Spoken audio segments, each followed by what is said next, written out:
Womanhood, circa 1982. Characters created by women, words written by women, and the performances worthy of Emmy after Emmy after Emmy. What's wrong? My family said I told you so for living in New York. You don't return my calls. Well, I've been out there fighting the bad guys. You can be flip. You did not have a gun down your throat. Elizabeth, I am very aware of what you've been through. Once more with feeling. What is that supposed to mean? Please don't do this to me. It was hard enough leaving the apartment. What am I doing? I mean, I just don't understand. I just want to know that somebody in this city bureaucracy gives a damn. Okay, now maybe that's being naive. I'm working 10 hours a day on this case. I do care. You care about the case. That's right. Period.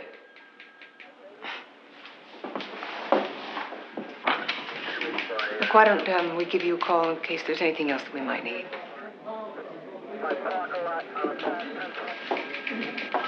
I'm lousy at this job. No, I didn't know. I mean, I'm good at parts of it, but... Oh, boy, sometimes can I blow it. Well, since I'm a perfect person myself, I have no idea what you're talking about. If the woman is bugging you, shine her on. You don't have to babysit. I saved the world a lot of grief by not going into social work. I'd hate to tell you. We are in social work. Advanced TV Herstory, where hearty discussions of all things TV draws a smart circle around the women who've made it all happen. In each installment, we'll celebrate, educate, illustrate, or analyze, all in hopes of reaching listeners with the message that TV and women are very much a part of our lives, and we like talking about them. Revisit great moments or legacies of talented women. It's all a ticket to inspiration and aspiration. So find this podcast alongside the great ones at Core Temp Arts Network, at Libsyn, Google Music, iTunes, and Auto Radio. Engage with us on Twitter. Our handle is @TV Herstory. I'm your host, Cynthia Bemis Abrams. Enjoy. Welcome, TV historians. This installment of Advanced TV Herstory is going to be a fun one because we are going behind the scenes of TV. As you know, we are a podcast about the women in and of TV, and all too often we're focused on those who appear before the camera instead of the hardworking women who have toiled behind the scenes to bring forth some of the finest entertainment America has ever known, and let's say the world, because so many of these shows really have had gained international renown.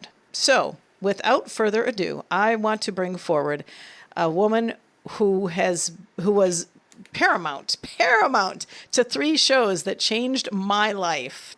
That's how important this interview is to me. I welcome to Advanced TV Herstory April Smith, who was a writer for the 3 shows Cagney Lacey, Lou Grant, and Chicago Hope. In my finest, most, non-responsible days of my life, my 20s, my teens and my 20s, these were the shows that were my staples. And really, when you look across television as a genre, this is quality television. And so it is an honor for us to be talking to April Smith, not just about her experience as a TV writer and producer, but also how she then morphed all of that talent and creative energy to a very successful second career as an author of books and fiction. So she took it from one platform to the next. Welcome, April Smith. Oh, delighted to be here. Thank you, Cynthia. We want to learn more about you and really your background as a writer. We want to learn about the inspiration and some of the most satisfying moments you had in television, and where you came up with the plots. How was the process back then? And then we will discuss a little bit more about these fantastic storylines you've written, and we will talk about those golden episodes of TV, but then I also really want to get into a couple of the books that I had the opportunity to read that you've written in the last 10 years, it looks like, and what you might have in the queue, because I have a sense you're not slowing down one bit. So here you are writing books, April Smith. But once upon a time, you wrote these fantastic television shows, and not just one. You were not a one-off. You were a staple writer. You were in the stable. So how did you, in your life, from wherever you were raised and whatever high school you went to, how did you know you wanted to become a writer, and what was that path you took? Well, my great-grandmother told me that I was going to be a writer, apparently, when I was born. That's the legend, that she looked at my hand and said that I was going to be a writer. And I guess I always read. I read little magazines for kids. I read American Girl magazine. And my dad was a big influence in the world of writing. He was a doctor, a physician in the Bronx, New York. And he had ambitions to be a writer. He did publish short stories in science fiction magazines. And from an early age, he very inappropriately introduced me to adult science fiction. And he even encouraged me to do things like send my little short stories that I typed on my Olympic typewriter to the New Yorker when I was like 8. So I ended up with a really big collection of rejection slips by the time I was in high school. And that's what I did. I grew up in the Bronx. My brother Ron and I used to make recordings of TV shows, The Man from U.N.C.L.E. and stuff that we would do ourselves. So I was immersed in pop culture from an early age, and this kind of innocent feeling that you could participate in anything. There were no boundaries. I went to Bronx Science, where I was terrible in math, but I was good in writing and was on the literary magazine, and that was kind of my path through college at Boston University. And so I had a talent. I learned to be a reporter, and I majored in English. And then it was, a lot of these things are accidental. I had a wonderful English teacher who put me up for a Wilson Fellowship, which I had no idea what it was. But because he had nominated me, I then had to apply to graduate schools. So that was backwards, but I applied to Stanford, to the Stanford Writing Program, and I was accepted. And I ended up there, and I would say that was the pivotal moment in 1971-72. I was in an extraordinary class. Tilly Olson was the teacher. Scott Turow was a pal in the seminar. Michael Rogers, who wrote for Newsweek and is a futurist, was a presence there, and Tom Zigel, who's a writer of great talent in Texas. It was really an amazing group and very literary. You know, those were the days when you had literary heroes. You aspired to classic narrative. And there was a world of magazines and publishers and agents that were all supporting this journey, which was all about skill and craft and truth, and not a little bit of alcohol and pot and sex. So that was where I came from in terms of literature. My breakthrough was a short story that was accepted by the Atlantic Monthly for their Atlantic First series, and then from there I got an agent. And I kind of bounced around. I got out of graduate school, and then I was in advertising, and that's where I learned the way the world works, and was writing ad copy, producing radio commercials. Living in Boston at that time, I went back to Cambridge. And then my good friend Dan Wakefield, who's a journalist and novelist, was summoned to Hollywood, and he created a show called James at 15. Yeah. And he said, you have to come to Hollywood, you have to write for TV. And I was fine, ensconced in Cambridge, trying to write novels. But I came out on a 2-week visit, stayed at the Chateau Marmont. By accident, again, he introduced me to the head of television at Fox, and I had just published this short story, and it was about a family in a sailboat in New York. And the head of television there said that they wanted to do a series on a boy in a boat who goes around the world. And Dan said, well, she just wrote a story about a sailboat. And David said, okay, sailboat. And right there in the room, they gave me an assignment to write a script. He said, have you ever written a TV script? I said, no. But I could learn, and Dan said, "Let's go now." And we walked right out of there. Honestly, it was magical.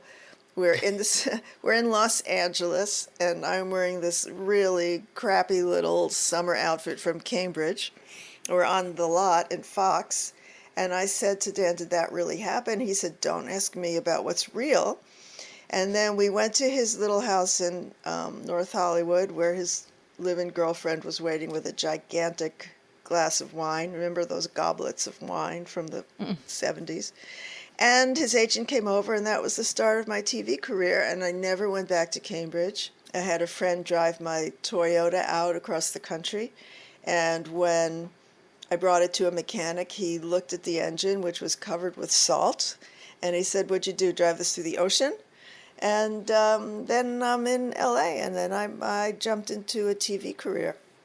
Wow. Yeah, and it was good. It was because I was on the Fox lot that I had access.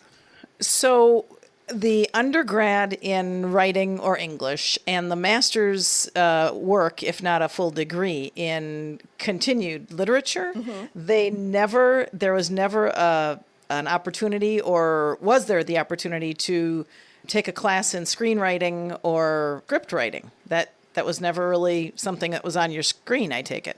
No, that didn't really exist. I mean, it was very odd. Yes, there were people who majored in communication, but film school, that was not an option in Boston in the late 60s, really, like it is now. But, I was making little home movies. I made a movie in college, a Super 8 movie that was a track to a Beatles song. There was that instinct to tell stories. From Boston to LA, it's somewhat a matter of who you knew, that you entered into the business, James at 15. Wow, that is a blast from the past. Yep. And that was what, 2 seasons? Yeah, James at 15 and James at 16, right. And that was Lance Kerwin as James. Very good. Going through his rites of teenage boy passage that, I don't know. I remember that show. Yes, I do. Mm-hmm. And Lance Kerwin was not a very good actor, I'll just say. Yeah, he was. Hope he's not your nephew. No, he had other issues, but anyway. The show was canceled, and you have to remember standards and practices ruled the world on TV. And you couldn't say things, you couldn't do things, you couldn't say, when I was on Lou Grant, which was the next step, you could not say the word tampon, okay? And the big controversy on James at 16 was Dan very much wanted to do a show about contraception. Well, you couldn't do that. So the whole thing blew up. As a matter of fact, I have as my guide to the Lou Grant show in my hand the Douglas K. Daniel book about Lou Grant, the making of TV's top newspaper drama. A very good book, really solid. He documented and did a fantastic job back in, 93 or something, of getting some tremendous insight from people at that point who were sort of in the later stages of very long and historic careers, got all of that on the record. And so good for him for having the presence of mind. And I think for the industry of journalism for recognizing through it the entire course of the show that Lou Grant as a TV show was different and was a much higher quality than anything they had seen. The reason, listeners, that April and I are even talking today is if you have had the chance to listen to the previous episode that I uploaded just at the early part of July, and that is The Women Who Reported Watergate. And Watergate in and of itself was a transformational time in American history. And for women in TV, as you learned, Barbara Walters, Connie Chung, and Leslie Stahl, still names we recognize and hear from occasionally today, were the TV news women who were covering this national political beat. The beauty of Watergate is that it really changed investigative journalism for a period of time. It brought everybody to a sense of understanding of how important it is that the media get to the bottom of things, that they have the right and the opportunity to ask the questions, the hard questions. And if they are shunned or denied, then they will still get the answer. And they will probe until that happens. So lo and behold, 1976 and 1977, TV took one more stab at putting a journalism-based drama on TV. There had been a few others in the past, and they had not worked out well. This is all that I learned from this great book about the Lou Grant Show. Right. They just didn't do it. They were out for laughs, or they could not manage a dramatic story for a long enough period of time to catch fire, to maintain an audience. And so they were one-season wonders, some of them two-season wonders. Then came Lou Grant, which, as every TV historian knows, was the general manager of WJM, the TV station in Minneapolis, Minnesota, where Mary Tyler Moore, Mary Richards, worked. So what a pedigree Lou Grant had, and what name ID he had, and a great team of people working behind the scenes to bring Lou Grant forward. There's a riot in the state prison. 500 prisoners in the yard, 20 guards hostage, one already killed. When did this happen? 6 this morning. Just came over the wires. Go out and establish communication. Prisoners want to talk to the media. They say they'll exchange one hostage for every interview with a reporter. That's 150 reporters. Glad you're here. We'll get you right up there. I think the senator had the flu, huh? Lou, can I talk to you? Not this minute. It has to be now.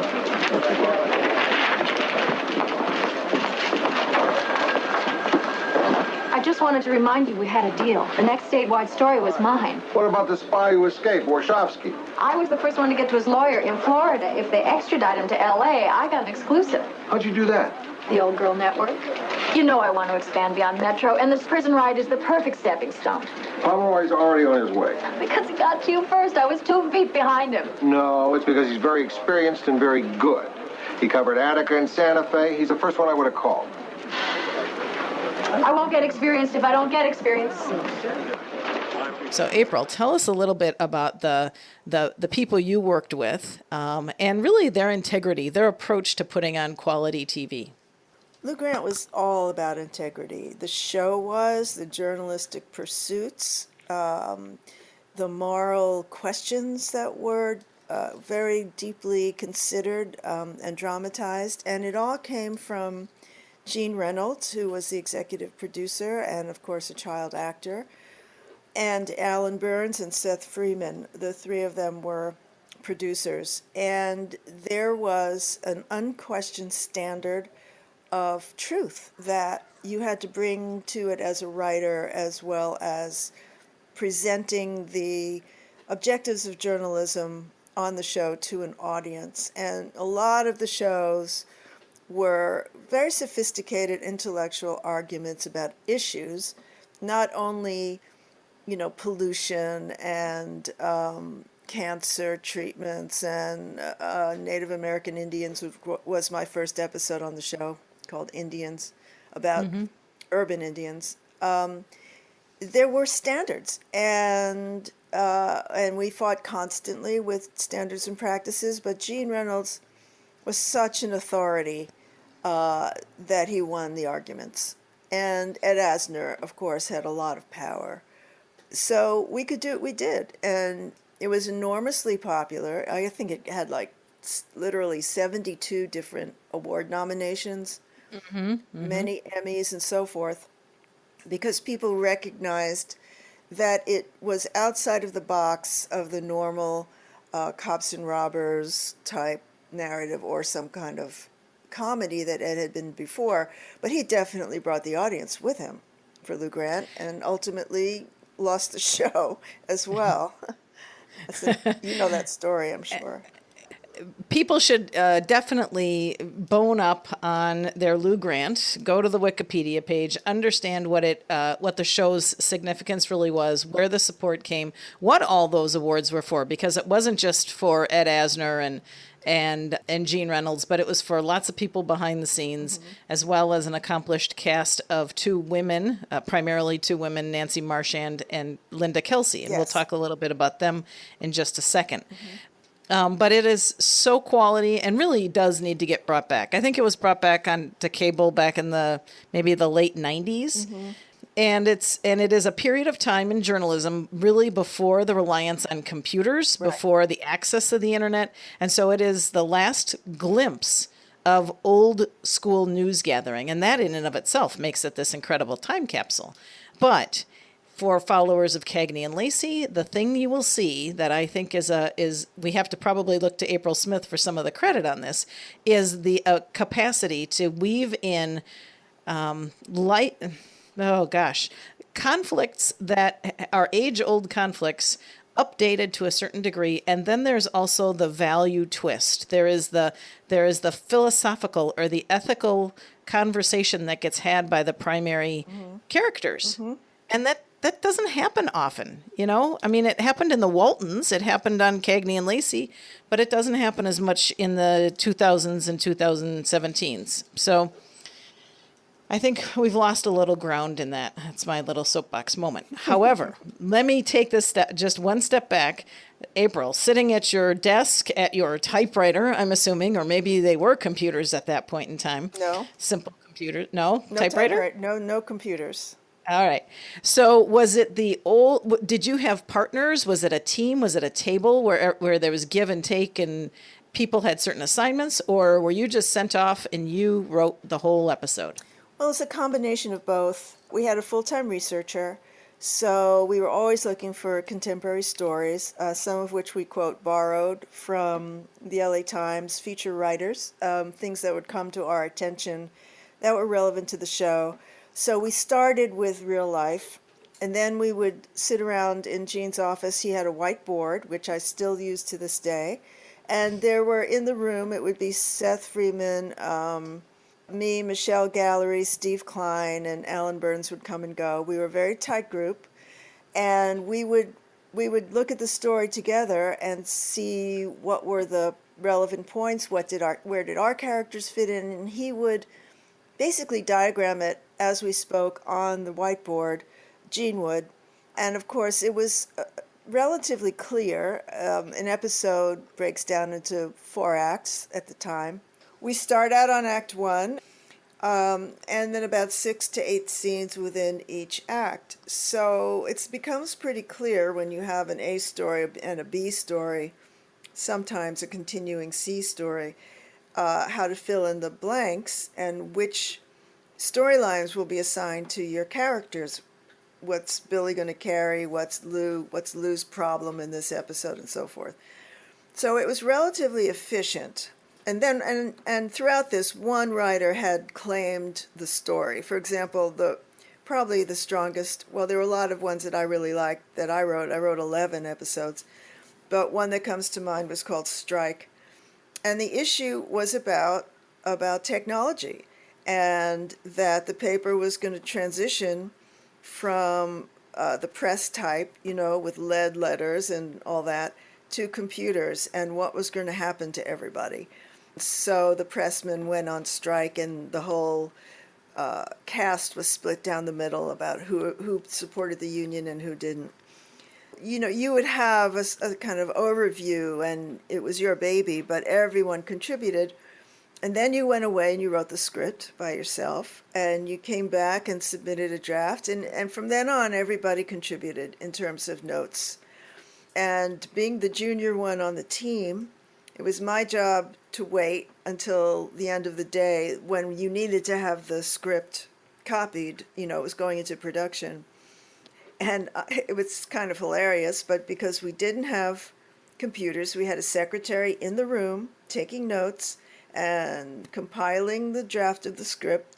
And then I would stay until 6 o'clock at night, and that was late, oh my God, to deliver the script, which, it had all those like whiteouts and that white tape and all this crazy primitive stuff. And I would have to leave it with the guard at the gate of the studio before I got on the freeway. So that was a very hands-on operation. And then overnight, it would get retyped by professional typists. And in the morning, everybody on the show would have the script of that we were going to shoot that week. Then we'd have a production meeting and a table reading in which all the actors sit around the table during lunch and read the script out loud, which gives you an incredible sense of what it's going to sound like and be like, and a whole different perspective on it.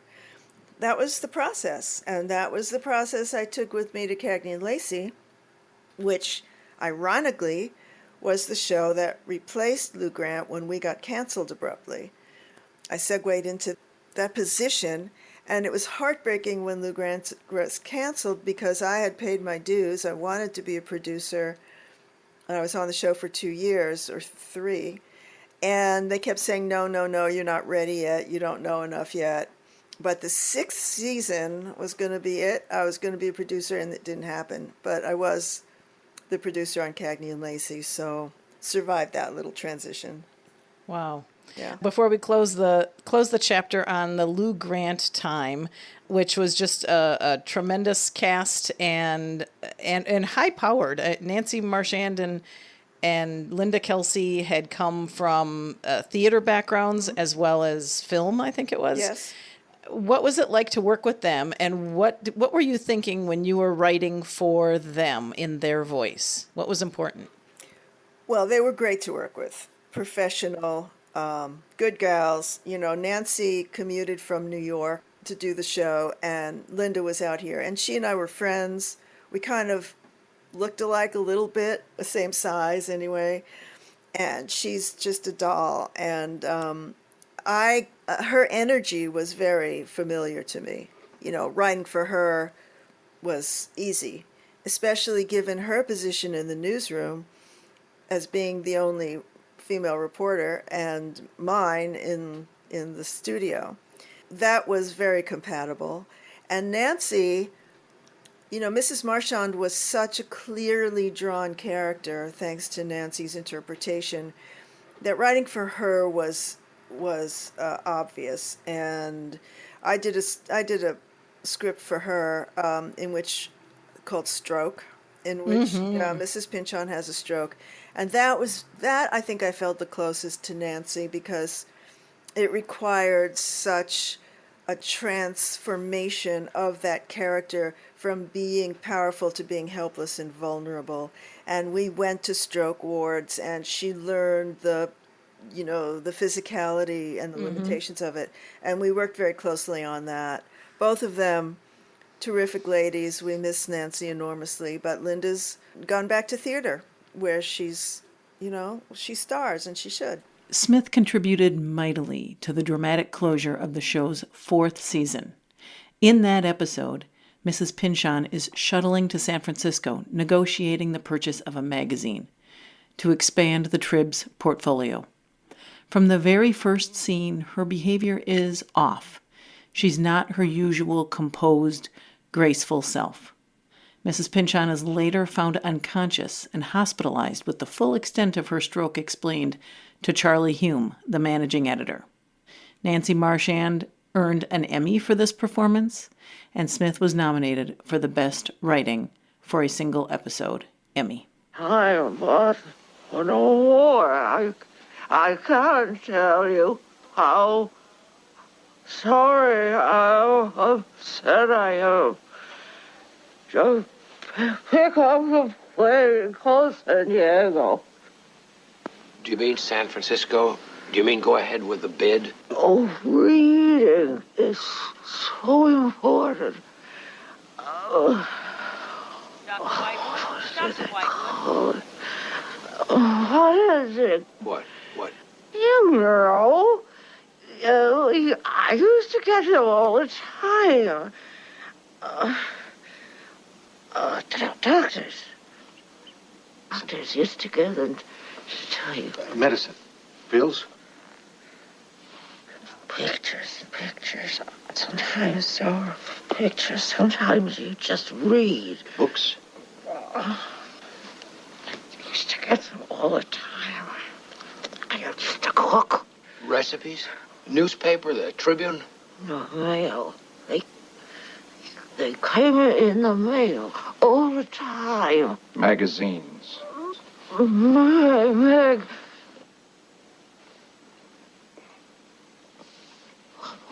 What? Magazines. Yes, and every once in a while she's back in Minnesota at the Guthrie Theater of all places, and a few other smaller ones, and here in Chicago.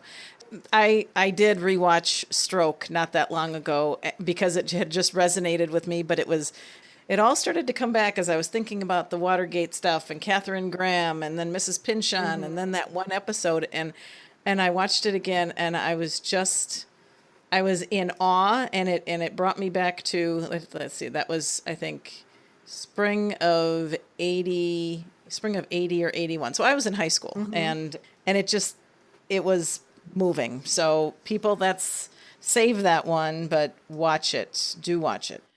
Nominated for 99 awards over its 5 seasons, winner of 27, here are the organizations that considered Lou Grant among the very best.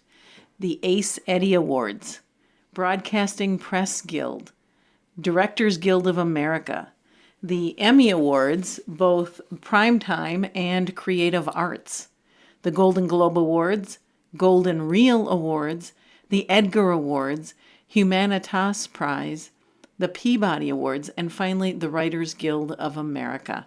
So as of this recording, the first 4 seasons are available on DVD from our friends at Shout Factory, and they can be purchased as individual seasons. The 5th and final season is not yet available, so if you are buying 1 through 4, know that, there's some pressure on Shout Factory to get that 5th one released.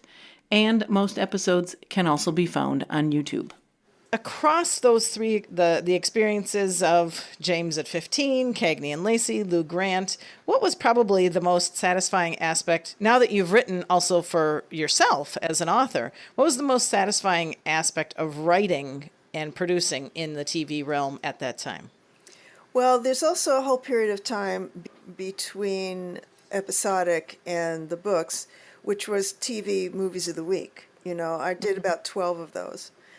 And wow. Yeah, and so that was long form, and that, of course, is a completely different animal from episodic, where you're writing for scripts every week, but that's where I learned to do it and stay in the room and get it done. But I just want to insert that TV movies, which were very much aimed at women, I think were the precursors to writing novels because of the length and the development that you were afforded, as well as female characters. So I did a lot of those. Those were very satisfying because they were full and they were rich. So I would say I did one about Ernie Kovacs, Between the Laughter, that starred Jeff Goldblum. That was a joy because it was a comedy. But it's satisfying in small ways. Just thinking of Lou Grant for a second, I'm just remembering when we cast Ed Harris as the survivalist in my episode Survival.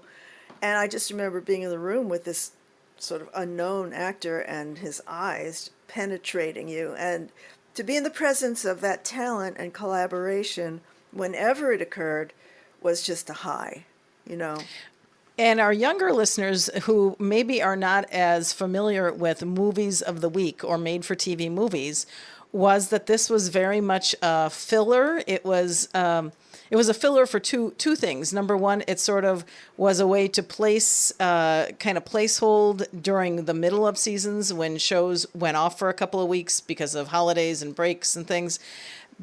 There was also the idea that if there were it was a way for strong performers. Patty Duke would be in movies of the week. Just some really strong. Yeah. I'm sorry, who? TV stars would take on hiatus. They would go. Patty Duke was in one of the ones I wrote. She played a cop's wife. And so this was their way of staying in the fray. They got to do something that required a little bit more of them than just the 44 minutes that they would appear in a TV drama, and it really just presented a story that broke up what otherwise was a very intense TV season. So those don't happen anymore for all sorts of reasons, and I suppose you might say that they exist on Netflix. They've just sort of taken on different traits. Smith's impressive list of made-for-TV movies includes these titles, 2 of which were TV adaptations of her own novels, Good Morning Killer and Montana Sky. Seriously, interrupt your current binge if you can find any of these quality flicks. 2 episodes from the 2006 TV miniseries entitled Nightmares and Dreamscapes from the stories of Stephen King. And those 2 from within that miniseries are called Autopsy Room 4 and Umney's Last Chase. And then going back a bit, in 1999, she did Black and Blue, 1998, The Taking of Pelham 123, 1992, Taking Back My Life, the Nancy Ziegenmeyer story. 1985, she did Love Lives On. And April Smith was very busy in 1984 cranking out Ernie Kovacs, Between the Laughter, and Best Kept Secrets. So, Cagney and Lacey, the story arc or the episodes that resonate strongest with you? It was the episode I wrote called Recreational Use. Cagney falls in love with a cop who has a cocaine addiction. And, of course, her duty as an officer is to turn him in, but her heart says no.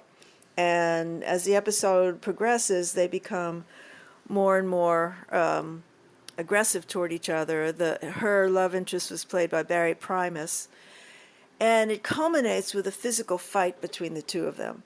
And I loved that because it seemed so much in character. And it was taking a man and a woman to the final confrontation in which they were both equal.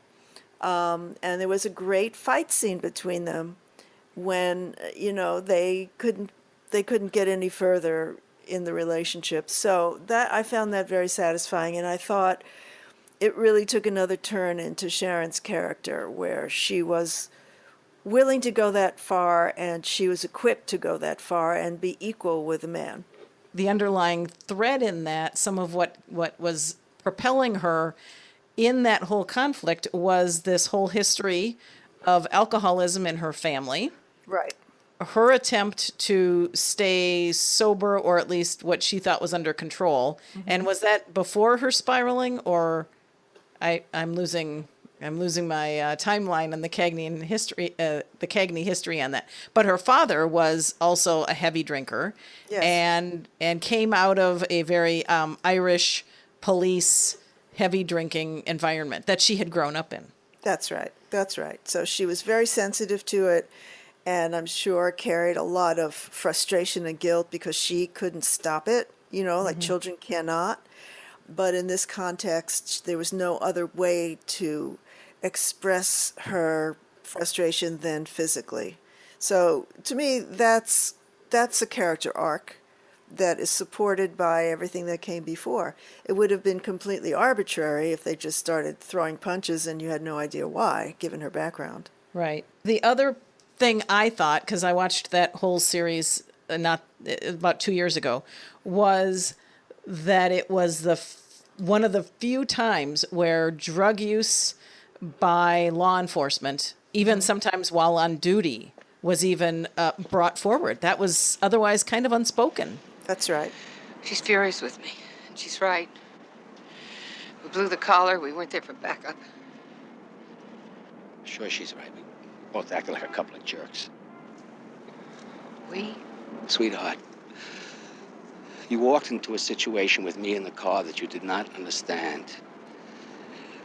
And you blew it entirely out of proportion. Really, I had it under control. Control? Who are you kidding?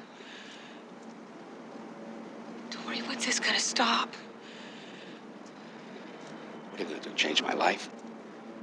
But you're hooked or dependent or whatever it is you call it. Chris, without cocaine, I couldn't do what I do, okay? I couldn't work as long. I couldn't work as hard. It makes me a better cop. If you really believe that, Dory, you need help. For me, it just gives me a little push, okay? If you don't get help, I'm gonna turn you in. Wait a minute. Wait a minute. Think about what you're saying. And who you're saying it to. It's like holding a loaded gun to my belly. I don't want to be the one holding the gun. I don't. Then don't. Leave it alone. I'm gonna turn you in. I'm not worth all this to you. If I had nothing else to do with the rest of my life, I'd try to convince you just how worth it you are. But as it turns out, so you added that layer of realism with a certain amount of a critical eye toward the industry, and the notion that Cagney and Lacey represented the emerging generation, the generation of women in this profession, and they were looking at some of the old tenets, some of the old practices, and what was acceptable, and saying, this isn't acceptable. How could you endanger your partner, etc. So right. And I am choking right now on what the boyfriend character's name is. It was Sergeant Dory McKenna. Oh, Dory, that's it. Yes, Dory. yes, I should have known that. Oh, well, please. The fact that you remembered it is fantastic. As I think then about some of these breakthrough things that you helped write, the notion that a woman in a profession, not too many women in any of these professions, they could look at each other, a woman viewer could see these women looking at each other, second guessing the norms that had been, the values, the ways that had been considered standard, and saying, no, it's time that they change. This is a different day. And so when you looked at those industries, how much research did you do in order to sort of create that voice with confidence and to create that sense of skepticism that all of these characters employed?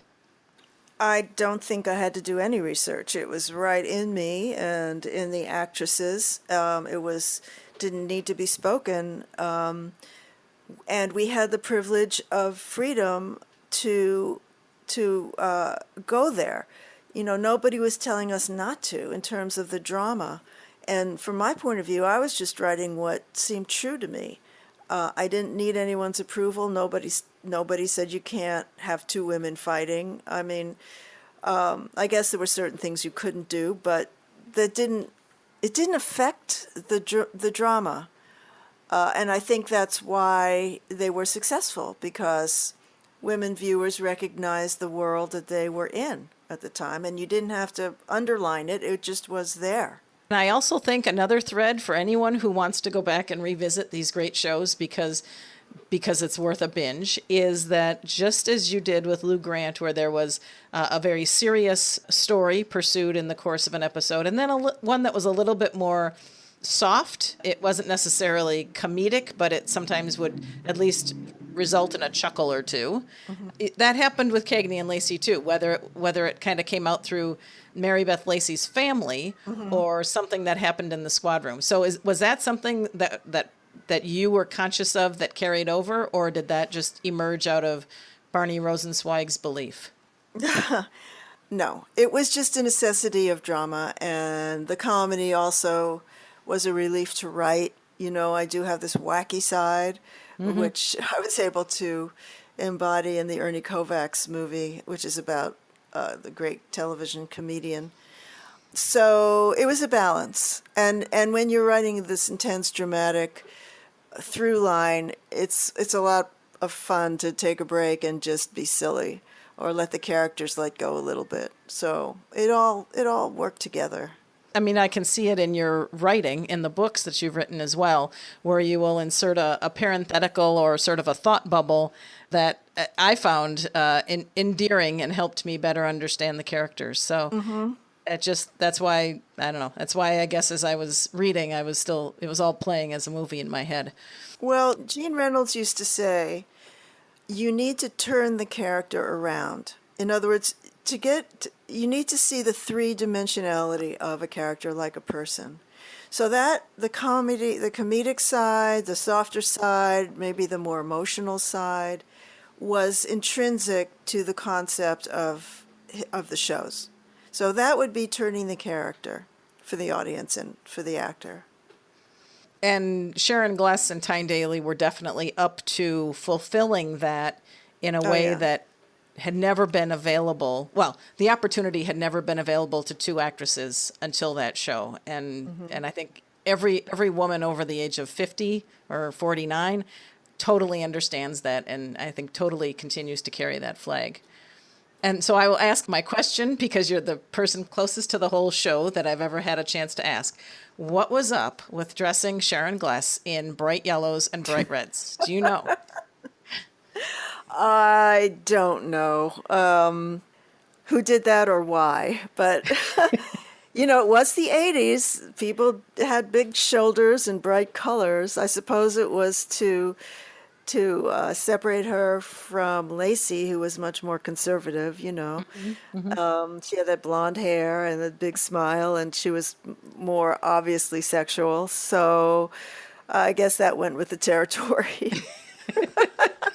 You know, you watch whatever that is, 6 seasons in about a month and a half, and Yeah. you start to pick up on these things. Like there was a lot of yellow, and the fur coat. I tell you, Sharon Gless walking in through the squad room in the fur coat is a treasure of American history, TV herstory that makes me proud. You know that I carry that swagger sometimes. Good All for right. you.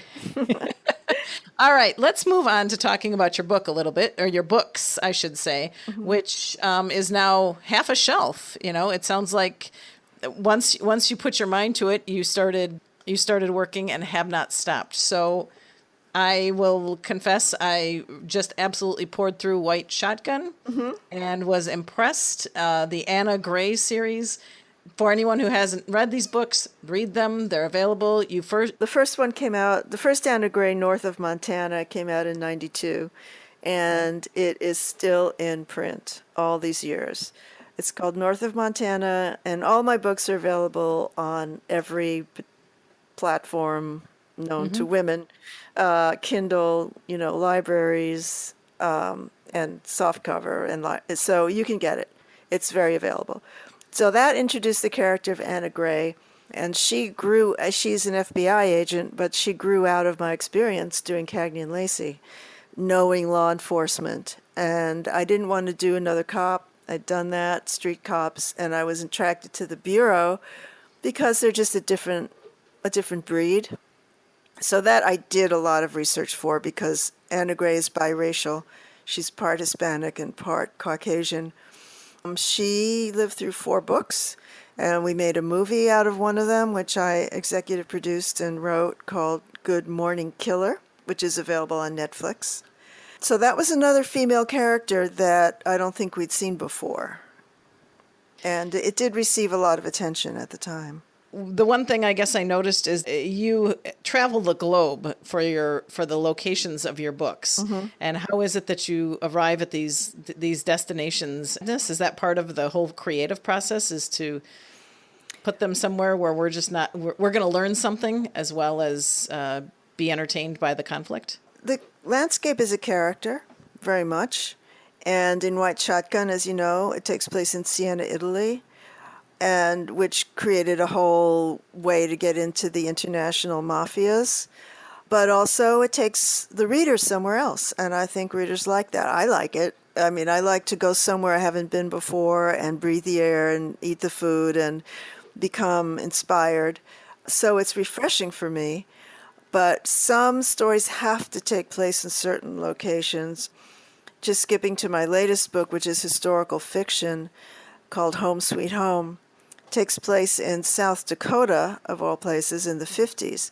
And it had to take place there because it's based on a true story that happened in the American West in a different state. So I had to go to South Dakota, learn about cattle ranching, and be there in the wind and the snow and, you know, the whole political feeling there in order to write Home Sweet Home. So the research informs the story for sure, and the story changes once you're there. Who you talk to, what real people in the real location bring to it, it changes always. So it's a very crucial part of the process for me. And would you say that as you talk to aspiring writers, particularly women writers, are they as understanding of the need to conduct that research and the value that comes when you bring in so much fresh material and present a fresh landscape? I think it's crucial. You need to wander. You know, you need to wander and let go of the structure and let yourself experience and let it be unfiltered. And, you know, you don't have to travel around the world. It can also just be where you are, just walking out of your writing space into another kind of space, but letting go and experiencing what's present. Because isn't that our job? That is our job, to collect what's present in ourselves and in our experience, and then put it through the machine of structure to make it available to others. But you need to be open and not be too uptight at the beginning about, is this going to work? Is it not going to work? Oh my God, I don't know. Which can be very scary, very scary. And when you talk about the machine of the structure, do you go back to the whiteboard and sort of sketching things out across 4 and 6 and how the characters are going to weave together? I do. I mean, they're not divided that way anymore, but yes, I have a whiteboard up right now. For me, one of the most important structures to figure out is the timeline of whatever it is in the story, and that takes a long time to figure out. What's the backstory? How did these characters come together? Especially in Home Sweet Home, it takes place over 50 years. It's the most ambitious thing I've ever done. It's really an epic. And so to figure out what happened in New York in the Communist Party in the 40s, and to create New York in the 40s, then to bring our family all the way west to South Dakota in the 50s, and then to figure out their backstories and so forth. That was a job. Wow. Yeah, but I was lucky to have a terrific editor at Knopf, Carol Barron, who helped me a lot with that. Was there, in a sense, an editor in your world at Cagney Lacey and Lou Grant, or was that the role that the team had at the table? Was that how that support was delivered? Yes, it was a team effort. There were varying degrees of experience in the room, and certainly varying levels of authority. But you were grateful. I was grateful for smart guidance. I was not grateful for stupid guidance or self-serving guidance or personality issues, which of course exist. But, there was a lot of wisdom and a lot to learn. But I have to say the most satisfying relationship for me as a writer, as a novelist, is with an editor who is more than your partner. She plays a lot of different roles, but she's a confidant and a place you can go back to trust. Writers really need support and a place where they're not judged while they're in the process of becoming. And a good editor will give you that support. So she was just invaluable to me. I'm very grateful. Do you have another project in the works? Is there something up on your whiteboard right now that we'll see in the next year or two? Well, there is, and I hope you will. I'm actually kind of fooling around with a TV suspense show, and I'll let you know what happens. We haven't pitched it yet, but I'm just putting it together. I think it would be fun to get back into TV now with so many opportunities of so many formats. That's the good news about all these cable channels. Mm-hmm. So I'm hoping to jump back into it. Cable channels, streaming, web series. As much as we don't take web series for granted, those are the stepping stones for people to hone their craft, become better writers or producers or directors, or just understand the processes better. And by the time then they get the call or they are able to present to the higher level their web series, you can understand its role as a teaching device or as just something that fulfilled a bucket on their list, I guess. Well, yes, and you need to practice. You need to practice your art. It's a practice. Meditation or sports training, you have to do it every day. Mm-hmm. So as you say, when the bell rings and you're called to it, you're ready. Yeah, exactly.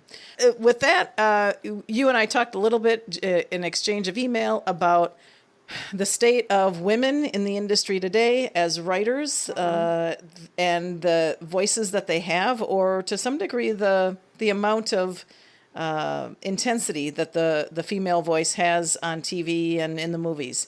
So from a very full career, and a career that has pretty much been engaged in every decade since the 70s, very full decades, a very prolific career. What are your thoughts? Where are we? Well, we're in better shape than we've ever been. I think the whole movement in Hollywood toward diversity has paid off for women. And by the way, I still can't believe we're still having this conversation. As I said to you in the email, why there is a division between men and women is just makes no sense, except for power. But, all right, given that, there are many more women directors. When coming up, for me, there was rarely a female director. I don't think any in certain shows. I mean, I wish that this was available to me coming up. I think I would. There are many times when I dearly wanted to direct, but it never presented itself. But now there are many, many more, and they are really breaking through and showing they can direct anything. Action, gunfights, explosions. Yeah, we can do that. we can direct, flying women and battle scenes. So that is, I think that's the biggest advance. For women writers, it's a little easier to have, the progress has been faster, I think, for women writers than directors, simply because of the economics. And so much is riding on the director. It's a big risk for people to take if they're not 100% sure.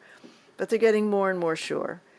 I think that's a reason I started writing books, because you own the world.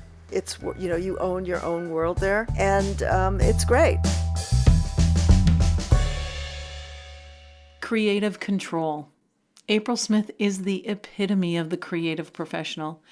And now, I am not normally one to save the best for last, as you know, and after this great chat with April Smith, I was just pleased that I had rooted out for you, loyal listener, the important backstory about some of our favorite shows. This woman who had created words, who had put the words into the mouths of excellent performers, carrying out great characters. And this was all backstory that you couldn't find anywhere else, because nobody talks about it anymore. But then I got to thinking how I was going to package this show, and I thought about the ladies' room in Cagney and Lacey. So if you are a real fan, you'll know that in the early episodes, the ones that April wrote, there are a few short exchanges between Cagney and Lacey that take place in the back portion of a co-ed locker room. But it's just like a skinny locker room. It's like the one on CSI. And we were to believe that it was a previously all-male locker room that had been made to accommodate men and women by putting a blanket across a clothesline. Sort of like, yep, from It Happened One Night, kind of a Claudette Colbert and Clark Gable look. Anyway, so sometime after the third episode, if you are watching closely, the most famous, iconic ladies' room in TV herstory appeared in the script. And it became the place where, well, okay, I'm just going to let April's words do the explaining, because I emailed her asking if she remembered how the presence of the ladies' room as a location for action and dialogue came to be. And oh boy, did she remember. Cynthia, the introduction of the ladies' room as a permanent set was my first enduring contribution to TV and film. I'm not kidding. One of the first things I did when I took over Cagney and Lacey was to have the crew construct a separate office for Lieutenant Samuels and a ladies' room where our women could have private conversations. It occurred to me when I was working on Lou Grant as one of the only females in the office that there was no other place to escape to have private talks, or, to be honest, to cry. If any TV show used that setting before on a regular basis, I'd be curious to know. The locker room would have been the male experience. It's their traditional bastion. Why would a male producer even think about it from female employees' point of view? So in recreational use, it would have been logical for our ladies to allow themselves to be emotionally honest in that space. Signed, April Smith. Oh my gosh. Iconic. It's just simply iconic. And this is the woman who, because she was a woman, realized that the place where women would have conversations would be in the ladies' room. So, writer, producer, novelist for more than 40 years, and she's still developing projects. April Smith is storytelling at its most intelligent. We wish her all the best as her latest book, Home Sweet Home, comes out in paperback soon, and on all the other projects that reside on her whiteboard, which I would love to see. Learn more about April Smith and her novels. Her website is aprilsmith.net. She's developed a robust community around her novels on Facebook.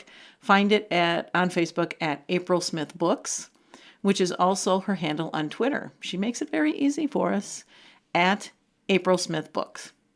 Now, I will profess to having watched with rapt attention nearly every episode of Lou Grant, which is kind of hard to do if it's really only available on YouTube, and I do need to go out and buy the DVDs. And I have watched every episode of Cagney Lacey. And I will stand by my memory and analysis any day of the week of most of those two shows. But for this interview with April Smith, I give credit to Douglas K. Daniels' book, which was entitled Lou Grant, The Making of TV's Top Newspaper Drama. It was published in 1996, and if you are a fan, hunt it down, find it, and read it. It's an awful lot to learn about how a quality television show is developed. So in this installment of Advanced TV Herstory, you have heard clips from the following episodes for which April Smith either wrote or produced. So these were ones that bore her fingerprint. Lou Grant, Season 5, Episode 16, Obituary, and Season 4, Episode 20, Stroke. From Cagney Lacey, I grabbed audio from Season 2, Episode 3, Beauty Burglars, and Season 2, Episode 10, Recreational Use. And also remember that those were the first episodes. Season 2 is not following a full season of Season 1. Season 1 was considered the Cagney Lacey 6 lost episodes, which featured Meg Foster in the role of Chris Cagney and Tyne Daly as Mary Beth Lacey. So Season 2 was really the start with Sharon Gless, which means that April Smith, in addition to calling the shot on the creation of the ladies' room, really was one of the first writers, along with the co-creators Barbara Avedon and Barbara Corday, to begin putting words into the character dialogue between these two iconic, memorable, significant women characters. Music in this podcast, used in our introduction, is from Free Music Archive, and that's found at www.freemusicarchive.org. It's from Jazzer. It's called Lift Me Higher. Audio wizardry by the talented David Brown. And if you've loved listening to this as much as I did making it, please jump right over to Libsyn or iTunes or Google Music and subscribe to Advanced TV Herstory. Why take a chance on missing all the great episodes we've got in the queue? Feedback and comments are the rewards of every podcaster. So when this came over the transom, I was humbled. Thank you, Chris. I'm such a fangirl of Advanced TV Herstory. As a podcaster, I know how hard it is to create good content week after week, month after month. And Cynthia makes it sound easy. Her shows are so thoroughly researched. I just love hearing her voice in my ears. She makes TV come to life. It's about so much more than TV. I tell everybody this is absolutely one of my favorite podcasts, Advanced TV Herstory. If you like the show, let me know. And if you've got ideas for shows, or you've got thoughts on Cagney Lacey, like maybe you know the reason why Sharon Gless's wardrobe leaned so heavily on the bright yellows and reds, and that maybe you've noticed too that even her landline push-button telephone was yellow, and we need to talk about that. Thoughts and theories are always welcomed at advancedtvherstory@gmail.com, or tweet them to @TVHerstory. We're proud to be an independent podcast, also found at Core Temp Arts Network. That's CoreTemparts, Core Temp Arts. Head right over there and browse through a host of shows on all sorts of TV, movie, and pop culture genres. Good people, good listening. The newest edition is History of Color. You've got to check this one out. Allegra Alvarado and friends deliver insight on nonfiction books, biographical films, documentaries, and other sources of information that is anything but fake news, and it's all centered around people of color and minorities who have been sidelined in our history education. That's the Core Temp Arts podcast umbrella for you. All of us learn from the women we see on TV, and more often than not, the best ones are brought to us by the women in the TV industry. The writers, the producers, the directors, the April Smiths. We must learn from the past to support a stronger, smarter future, and that's why you're listening to Advanced TV Herstory. I'm your host, Cynthia Bemis Abrams. Thank you for listening to the Core Temp Arts Podcast Network. To listen to more Core Temp Arts shows, visit coretemparts.com.